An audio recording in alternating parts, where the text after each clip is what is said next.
a drag queen is told in your county just today, in Hillsborough County, a drag queen is performing tomorrow in Apollo Beach, and they're doing a drag bingo in Apollo Beach.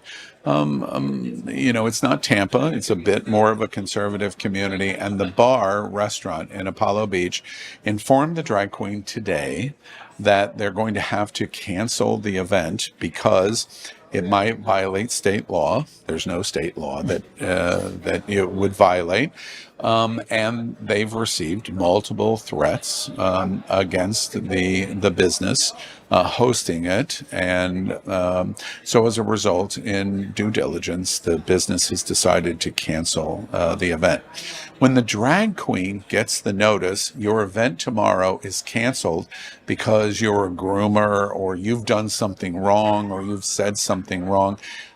I think about Andrew Warren in that what's the difference? You get an email saying you've done something wrong and you're suspended, or the drag queen in Apollo Beach. It seems to me, while extreme in the illustration, that it is a similar process that the governor is just pitching with these wide nets to marginalize everyone, including the state attorney in Hillsborough County. Well, look, I mean, the governor has made no secret of the fact that if you disagree with him, you risk him coming after you, whether it's me as state attorney, whether it's the transgender community, whether it's Disney and businesses that are standing up for their values, whether it's school board members, teachers. Look, the free state of Florida is only free if you believe and agree with everything that King Ron DeSantis says. Mm-hmm. And that is not the way freedom works. That is not what Florida is about. That is a very dangerous path we are on. Yeah, you don't elect monarchs, heard loud and clear.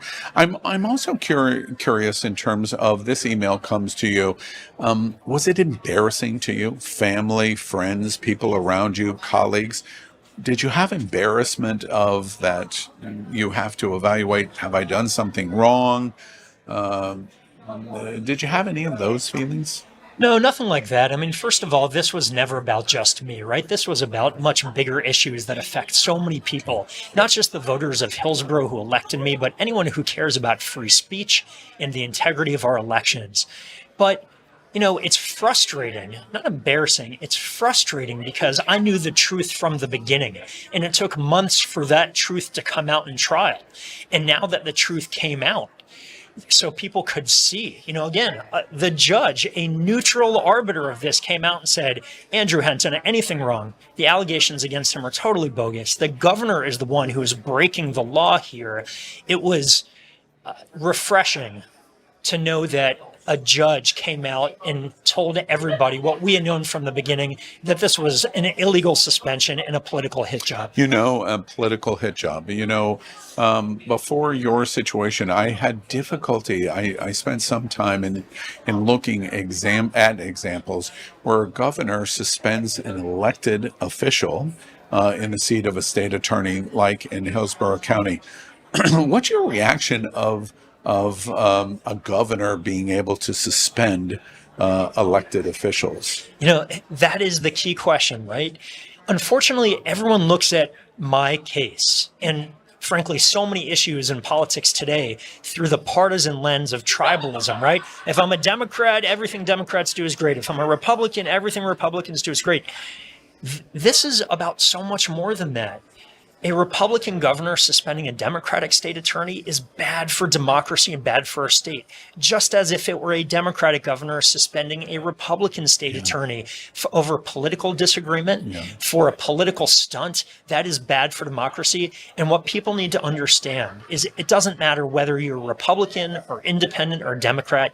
If you care about free speech, if you care about our elections, if you care about the rule of law, then this is wrong and you should be offended. Yeah, and to that point, Andrew, I'm curious, what the reaction to you has been from communities like LGBT, women, Black, faith diversity communities that all know what this means in terms of marginalized attack. What's the response to you, Ben? It's been overwhelmingly positive and supportive. I mean, it means so much to me to have so many people standing behind me in a fight that is about so much.